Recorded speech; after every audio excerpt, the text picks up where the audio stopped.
আজকে আমরা CU BCom semester 1 CCF এর মাইক্রো ইকোনমিক্সের একদম ফার্স্ট চ্যাপ্টার শুরু করছি, থিওরি অফ ডিমান্ড। ডিমান্ড কথা আমরা কম বেশি সবাই শুনেছি। ডিমান্ড মানে চাহিদা। ধরো আমার কাছে 1000 টাকা আছে আর আমার দোকানে গিয়ে 500 টাকার একটা টি শার্ট পছন্দ হলো। আমি বলতে পারি যে ওই টি শার্টটা আমার ডিমান্ড। কারণ কি, ওই টি শার্টটা কেনার মতো আমার কাছে পয়সা আছে আর আমার ইচ্ছাও আছে। মানে ডিমান্ড কী জিনিস? যে কোনো জিনিস যখন আমাদের কেনার ইচ্ছা থাকে আর আমাদের সেইটা কেনার মতো সামর্থ্য থাকে, সেটাকে আমরা বলি ডিমান্ড। এবার আমরা অনেকেই ডিমান্ড আর ডিজায়ারের মধ্যে গুলিয়ে ফেলি। ডিজায়ার মানে কি, আমার কেনার ইচ্ছা আছে কিন্তু আমার টাকা নেই। ধরো আমার কাছে 10,000 টাকা আছে কিন্তু আমার কেনার খুব ইচ্ছা একটা মার্সিডিস। আমি কি সেটা বলতে পারি যে আমি মার্সিডিস ডিমান্ড করছি? আমি বলতে পারবো না, কারণ আমার কাছে 10,000 টাকা আছে যেটাকে দিয়ে আমরা মার্সিডিস কিনতে পারবো না। মানে কি, সেটা আমাদের ডিজায়ার, নট ডিমান্ড। ক্লিয়ার? এরপরে আমরা দেখব ডিমান্ড শিডিউল। মানে এই প্রাইস আর ডিমান্ডকে যখন আমরা একটা ট্যাবুলার ওয়েতে প্রেজেন্ট করি সেটাকে বলে demand schedule. Relationship between price and quantity demanded, এটাকে যখন আমরা একটা ট্যাবুলার ওয়েতে একটা টেবিলের ফর্মে আমরা রিপ্রেজেন্ট করি সেটাকে আমরা বলি demand schedule. The table showing the relationship between different quantities of a commodity to be purchased at a different price of commodity is known as demand schedule. Then আসছে types of demand schedule. Number 1, individual demand schedule. মানে কি, যখন আমরা যে কোনো একজন ইন্ডিভিজুয়ালের, একজন পার্সনের ডিমান্ড দেখাচ্ছি। এখানে দেখো প্রাইস অফ আইসক্রিম দেওয়া আছে আর ডিমান্ড দেওয়া আছে। যখন প্রাইস যখন 1, ডিমান্ড তখন 4, প্রাইস যখন 2, ডিমান্ড তখন 3, প্রাইস যখন 3, ডিমান্ড তখন 2, প্রাইস যখন 4, ডিমান্ড তখন 1। এখান থেকে একটা জিনিস ক্লিয়ার যে প্রাইস যত বাড়ছে ডিমান্ড তত কমছে, আর প্রাইস যত কমছে ডিমান্ড তত বাড়ছে। প্রাইস যখন কম ডিমান্ড তখন বেশি, প্রাইস যখন বেশি ডিমান্ড তখন কম। মানে এটা আমরা বলতে পারি যে প্রাইস আর ডিমান্ড আর ইনভার্সলি প্রপোর্শনেট, বা প্রাইস বাড়লে ডিমান্ড কমে, প্রাইস যদি আমাদের বাড়ে ডিমান্ড আমাদের কমবে। দেন আসছে আমাদের মার্কেট ডিমান্ড শিডিউল। মার্কেটে আমরা জানি অনেক কমোডিটি থাকে আর অনেক বায়ার থাকে। মানে যখন একের বেশি ইন্ডিভিজুয়ালকে ট্যাবুলার ওয়েতে প্রেজেন্ট করা হচ্ছে সেটাকে আমরা বলছি মার্কেট ডিমান্ড শিডিউল। এখানে দেখো দুজন ইন্ডিভিজুয়ালকে নেওয়া হয়েছে, দুজনের ডিমান্ড দেওয়া হয়েছে, পি আর কিউ। প্রাইস যখন 1, পি এর ডিমান্ড 4 আর কিউ এর ডিমান্ড 5। প্রাইস যখন 2, কিউ এর ডিমান্ড তখন 4 আর পি এর ডিমান্ড 3। প্রাইস যখন 3 তখন পি এর ডিমান্ড আমাদের 2 আর কিউ এর ডিমান্ড 3। আর প্রাইস যখন 4 তখন পি এর ডিমান্ড 1 আর কিউ এর ডিমান্ড 2। মানে কি, এখানেও সেম জিনিস আমরা দেখতে পাচ্ছি যে প্রাইস যখন আমাদের কম আছে তখন আমাদের ডিমান্ড বাড়ছে, ডিমান্ড বেশি। প্রাইস যখন বেশি তখন আমাদের ডিমান্ড কম। রাইট? ক্লিয়ার? আমাদের next topic demand curve. Demand curve মানে কি, যখন আমরা ডিমান্ড শিডিউলটাকে গ্রাফিক্যাল ওয়েতে রিপ্রেজেন্ট করি সেটাকে আমরা বলি ডিমান্ড কার্ভ। আমরা যদি এই ডিমান্ড শিডিউলটাকে গ্রাফিক্যাল ওয়েতে রিপ্রেজেন্ট করতে চাই তাহলে এরকম হবে। দেখো, এটা আমাদের ডিমান্ড, এটা আমাদের প্রাইস, এক্স ওয়াই 1 2 3 4 1 2 3 4। তো আমাদের প্রাইস যখন 1, ডিমান্ড তখন আমাদের 4। প্রাইস যখন 2, ডিমান্ড আমাদের 3, প্রাইস যখন 3, ডিমান্ড আমাদের 2, প্রাইস যখন 4, ডিমান্ড আমাদের 1। এটাকে যদি আমরা প্লট করি,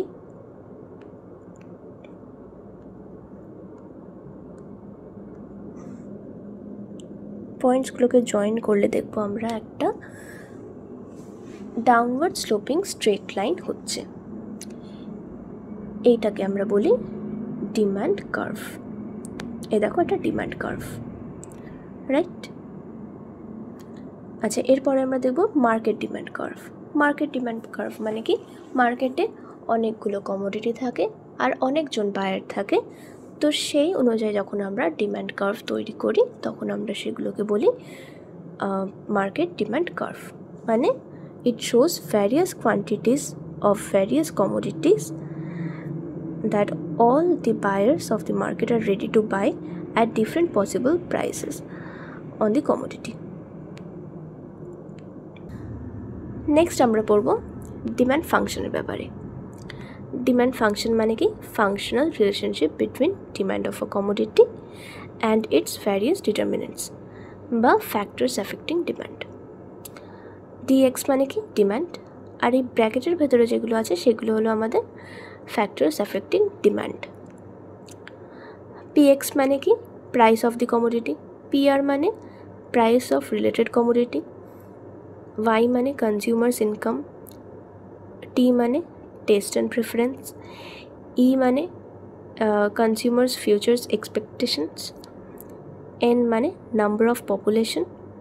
আর yd মানে ডিস্ট্রিবিউশন অফ ইনকাম। মানে এই জিনিসগুলো তুমি যদি দেখো তাহলে এইগুলো ডিমান্ডকে ডাইরেক্টলি অ্যাফেক্ট করে। মানে এই জিনিসগুলো যদি বাড়ে বা কমে তাহলে আমাদের ডিমান্ড বাড়বে বা কমবে। মানে এইগুলো আমরা বলি ইন্ডিপেন্ডেন্ট ভেরিয়েবল, আর ডিমান্ডকে আমরা বলি ডিপেন্ডেন্ট ভেরিয়েবল। মানে কি? ইন্ডিপেন্ডেন্ট ভেরিয়েবল যদি আমাদের চেঞ্জ হয় তাহলেই আমাদের ডিপেন্ডেন্ট ভেরিয়েবল চেঞ্জ হয়। ডিপেন্ডেন্ট ভেরিয়েবল কিন্তু একা একা চেঞ্জ হতে পারে না। ওকে, এটাকে বলে আমাদের ফ্যাক্টরস অ্যাফেক্টিং ডিমান্ড ফাংশন। দেন আসছে ডিটারমিনেন্টস অফ ডিমান্ড। প্রথমে প্রাইস অফ কমোডিটি। যে জিনিসটার প্রাইস যদি আমাদের কমে বা বাড়ে তাহলে সেই অনুযায়ী আমাদের ডিমান্ড বাড়বে বা কমবে। তোমরা যখন মার্কেটে যাও, তোমরা যদি দেখো যে একটা জিনিসের দাম বেড়েছে, তোমরা সেই জিনিসের ডিমান্ডটা কমিয়ে দেবে। আর যেই জিনিসটা দেখবে যে তোমাদের দাম কমে গেছে, তোমরা সেই জিনিসটার ডিমান্ড তোমরা বাড়াবে। এখানে সেটাই বলছে। দেন আসছে price of related commodity. Related commodity মানে তোমার আশেপাশের জিনিসপত্র। এর মধ্যে দুটো জিনিস হয়, একটা হয় সাবস্টিটিউট গুডস আর একটা হয় কমপ্লিমেন্টারি গুডস। সাবস্টিটিউট মানে কি? সাবস্টিটিউট গুডস মানে কি? মানে এটার বদলে ওটা। ফর এক্সাম্পল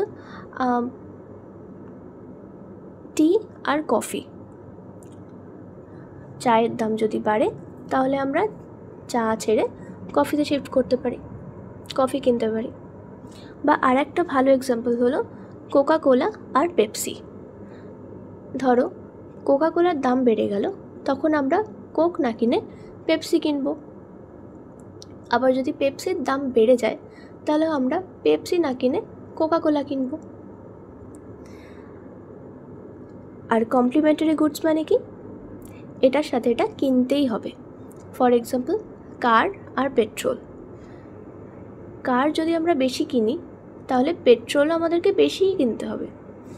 কারের ডিমান্ড যদি বাড়ে, পেট্রোলের ডিমান্ডও বাড়বে, কার চালাতে গেলে পেট্রোল লাগে। পেনের ডিমান্ড যদি বাড়ে, ইঙ্কের ডিমান্ডও বাড়বে। তো এইগুলোকে বলছে কমপ্লিমেন্টারি গুডস, মানে একটার সাথে আর একটা নিতেই হবে, কমপ্লিমেন্টারি। নেক্সট হচ্ছে আমাদের ইনকাম অফ দি কনজিউমার। কনজিউমারের ইনকামের ওপরও ডিপেন্ড করে যে আমাদের ডিমান্ড বাড়বে না কমবে। আচ্ছা, নর্মাল গুডস কী জিনিস?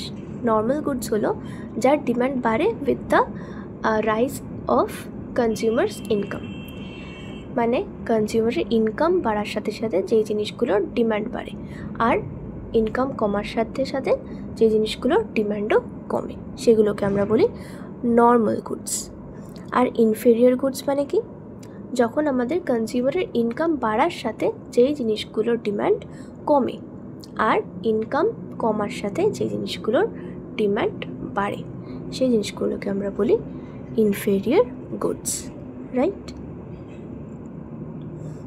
এবার আমরা পড়ব ল অফ ডিমান্ডের ব্যাপারে। ল অফ ডিমান্ড কি বলে?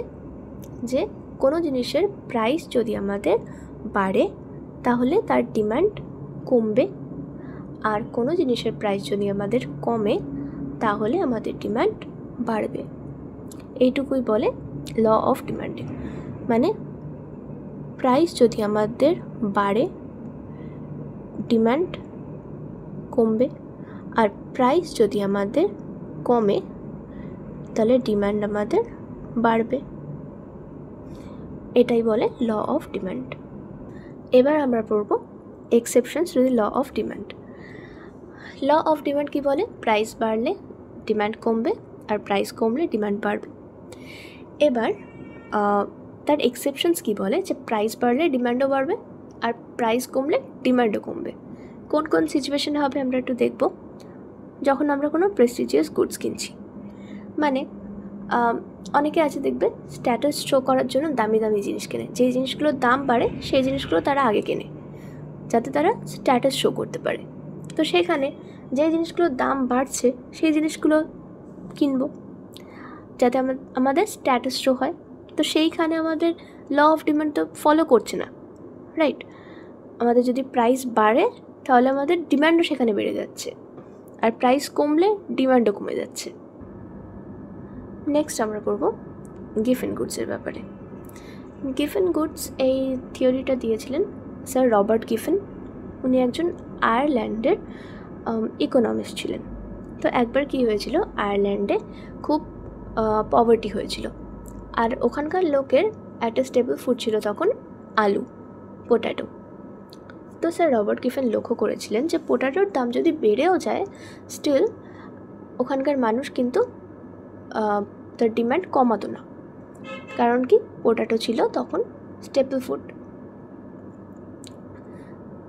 তোমরা যদি দেখো যে আমাদের স্টেপল ফুড ভাত, তো চালের দাম যদি বেড়েও যায় তোমরা কি ভাত খাওয়া কমাবে?